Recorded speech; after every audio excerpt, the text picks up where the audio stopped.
With the recent Ukraine conflict, we are seeing a war of restrictions on airlines. Neither Russians can fly over Europe, nor Europeans can fly over Russia. Under what laws is this regulated, and more importantly, what happens if any airline does not respect it? During these last weeks, we have been seeing things that we did not believe possible today. I'm not talking about the terrible humanitarian crisis over in Ukraine, but I'm talking about, from the point of view of aeronautics, things like dogfights in the style of the Second World War and air travel restrictions. For many years, there has been a sort of peace among the world powers, and that led us to normalize flying over other countries with total normality. For example, in February 2020, Sergio went with a friend to Japan, and on the airplane screen they saw the route that the plane was making. They literally crossed all of Europe and Russia, but they never thought about everything that is behind that kind of flights. Because without all the behind-the-scenes organization, a plane cannot fly over another country. Basically, for our understanding, a Spanish aircraft, for example, cannot take off and enter French airspace just like that. So you may ask, well, but the reality is that there are hundreds of daily flights that leave Spain and pass through France. What is the process to do this legally?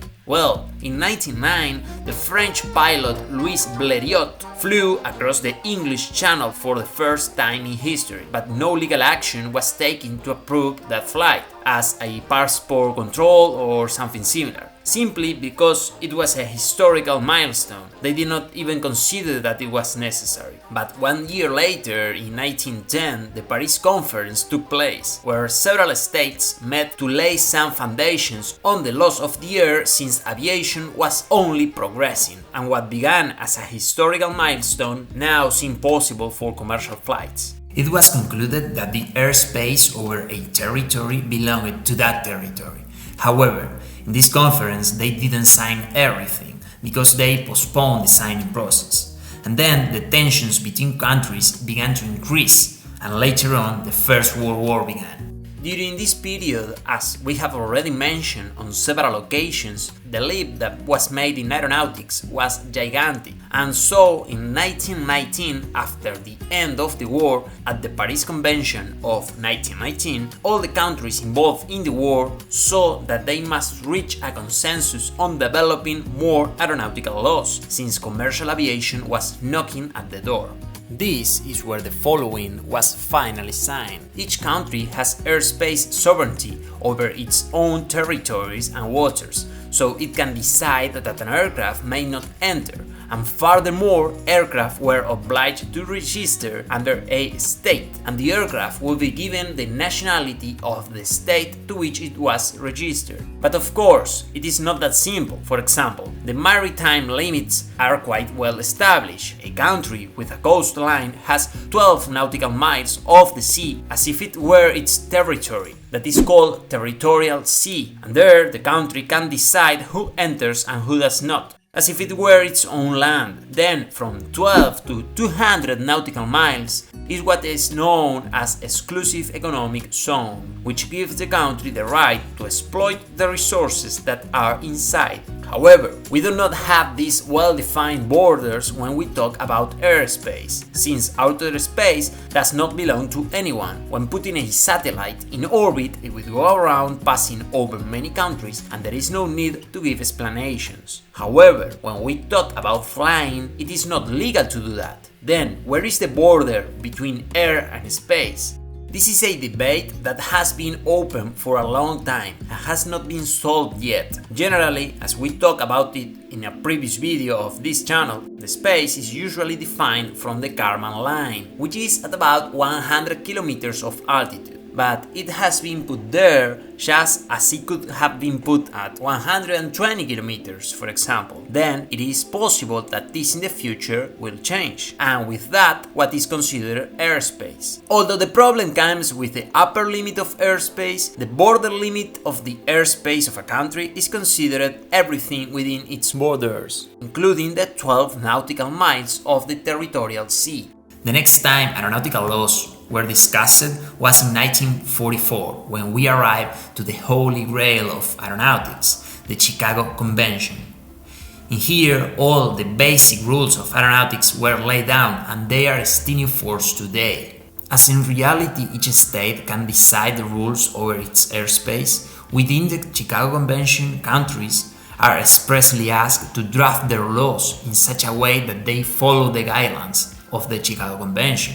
And that is why today we could see the basis of the Chicago Convention, because all countries had taken them into account when creating their laws. The most important points of the Chicago Convention are: shooting down civilian aircraft must be avoided at all costs. An unscheduled flight cannot fly over another territory. A country's authority may inspect any aircraft upon landing, and many things like that. In addition, what is known as the freedoms of the air were created, a series of rights that countries grant to airlines from other countries, which are summarized in 9, and to exemplify, we draw 3 countries. And the aircraft that we use as a reference is registered in this country. Freedom number 1, right of an aircraft to fly over a country without landing. Freedom number 2, right for an aircraft to stop for refueling or maintenance, but without exchange of goods or passengers, and then continue with the route. Freedom number 3, right for an aircraft to land as final destination in a country other than its own country of origin. Freedom number 4, right of an aircraft to take off from a country other than its own to return to its own country. Freedom number 5, right to stop in another country and now exchange passengers or cargo and then continue traveling to another country. Freedom number 6, the right for an aircraft to take off from one country, land in its own country of registration, exchange passengers or cargo and continue on to another country. Freedom number 7, right for an aircraft to fly between 2 countries that are not its origin. For example, a British Airways aircraft operating between France and Spain. Freedom number 8, right for an aircraft to leave its own country of registration, make a stopover in a country to continue in the same country. So in this drawing it may seem that does not make sense at all, but imagine that it's a very large country, like USA. This would be, for example, a British Airways plane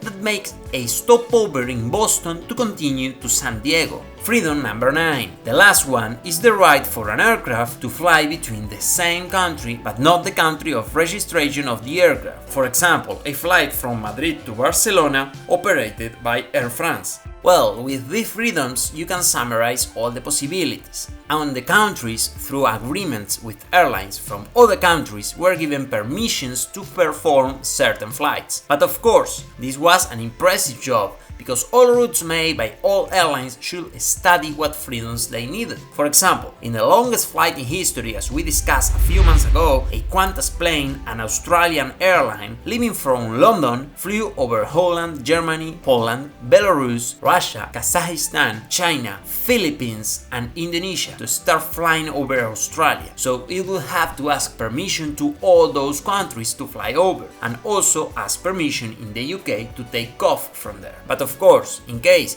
one of these countries does not give permission, the route would have to be reorganized and you will have to go around that country, spending more money in fuel and flight time. Of course, if the country that does not allow you to fly over is Belarus, for example, there's not a big deal there, because it is a small country and you can go around it. But what if the country that does not allow you to fly over is, for example, Russia? All routes from Europe to Asia go through Russia. Then those routes literally could not be carried out. For this reason, Russia often threatens Europe that it will close its airspace to Western countries, because it knows that it would do a lot of damage to the airline industry. Okay, we recorded that part before everything that have happened during these last 2 weeks. As you may have seen, restrictions have been applied to flights from Russia over the European Union and North America, and Russia responded with the same.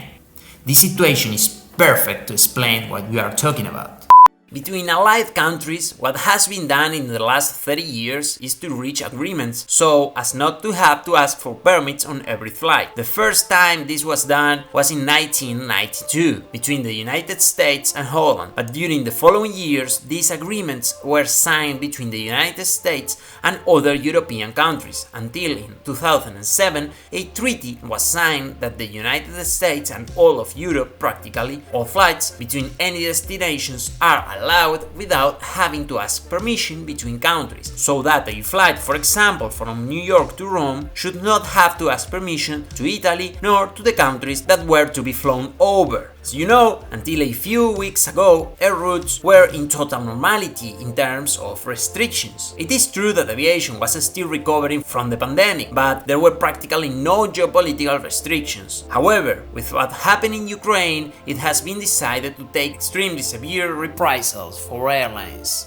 For example, on February 24th, the United Kingdom banned airlines of Russian origin or related to the country from flying and operating in its territory. Russia responded with the same, and during the following days many countries took this same measure. It happened in this order: Czech Republic, Bulgaria, Poland, Estonia, Slovenia, Lithuania, Latvia, Germany, Italy, Iceland, Austria, Holland, Malta, Denmark, Canada, Luxembourg, Croatia, Albania, France, Cyprus, Hungary, Ireland, Spain, Greece, Portugal, Belgium, Sweden, Finland, Norway, Slovakia, Switzerland, North Macedonia, Bermuda, Montenegro, and the United States. And then, of course, Russia responded to all of them with the same restrictions. This restriction has created some extraordinary moments. For example, on February 26, after the closure of Russian airspace to German airlines, some flights were caught in the middle of the journey and had to turn around. It was the case of the flight of Lufthansa with origin of Munich and destination of Seoul, South Korea. The flight had a duration of about 9 hours, but this day they learned of the restrictions in mid-flight and had to turn around. Passengers